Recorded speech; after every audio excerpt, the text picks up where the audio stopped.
You don't think you're the problem. You're independent, self-sufficient. You don't need a lot from people, and you're proud of that. But somewhere, quietly, relationships keep falling apart. People say you're distant, cold, hard to reach, and you don't understand why. Because from where you're standing, you're just being yourself. What if the way you learn to protect yourself is the exact thing pushing everyone away? Here are 8 signs you might have an avoidant attachment style and not know it. Sign 1. You feel a strong need for space, especially when things get close. Not just introvert recharge, something deeper. When a relationship starts feeling real, when someone gets emotionally close, something inside you pulls back. You don't always know why. You just need distance. You need to breathe. It might look like suddenly getting busy, canceling plans, going quiet for days. To you, it feels like self-preservation. To the other person, it feels like rejection. Sign 2. Emotional conversations make you shut down. Someone wants to talk about feelings, about where things are going, about something that hurt them. And instead of engaging, you go blank, or you get irritated, or you redirect the conversation to something logical, something solvable. It's not that you don't care, it's that emotional intensity feels like too much, and shutting down is the only way your nervous system knows how to cope. Sign 3. You idealize relationships until they become real. Before someone gets close, they seem perfect. But the moment the relationship deepens, the moment they need something from you, or show a flaw, or want more, something shifts. Suddenly you notice everything that's wrong with them. Suddenly it doesn't feel right anymore. This isn't you being picky, it's a pattern. Intimacy triggers discomfort, and your mind finds reasons to pull away before you get hurt. Sign 4. You pride yourself on not needing anyone. You handle things alone. You don't ask for help. You've built a life where you're self-contained, and it feels like strength. But there's a difference between healthy independence and learned self-reliance that came from a place where depending on others wasn't safe.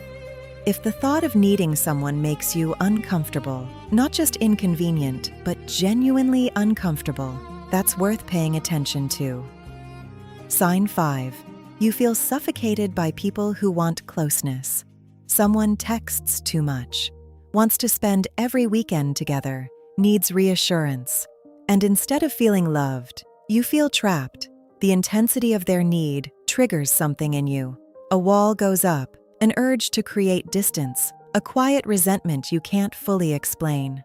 What feels like clinginess to you might actually be a normal level of connection. The gap between what they need and what you can give feels enormous, and it confuses both of you. Sign 6. You minimize your own emotional needs.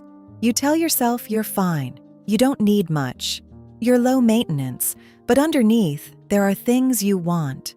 Closeness, to be truly known, to feel like someone will stay. You just learned somewhere along the way that wanting those things wasn't safe, so you buried them.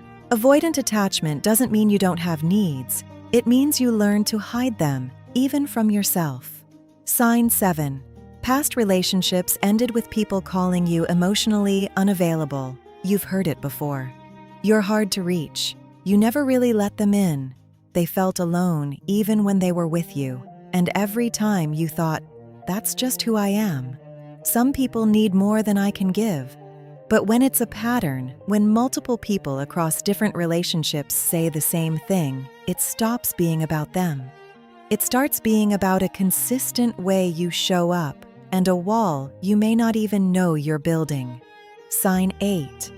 The idea of truly depending on someone feels dangerous, not inconvenient, not uncomfortable, dangerous. Like if you let someone in, really in, and they leave, you won't survive it. So you keep one foot out the door. You stay a little detached. You self-protect before they get the chance to hurt you. This is the core of avoidant attachment. Not coldness, not arrogance.